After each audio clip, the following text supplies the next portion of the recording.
Орієнтаційний захід у Каштановому сквері. Спеціалісти кількох установ надавали містянам консультації щодо актуальних вакансій, а також правові поради та послуги з профорієнтації. Соціальний майданчик – так цього разу назвали інформаційний захід. У нас представлено більше 1300 актуальних вакансій. Якщо розглянути їхню структуру, то десь біля 700 вакансій – це вакансії саме робітничого направлення.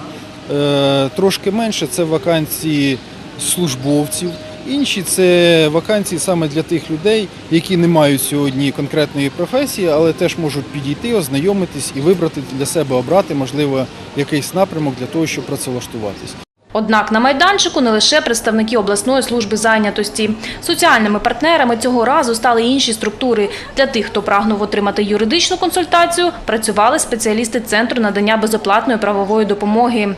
На городяни з пропозиціями вступити до Збройних сил України очікували представники обласного військкомату та десантники й артилеристи Миколаївського гарнізону.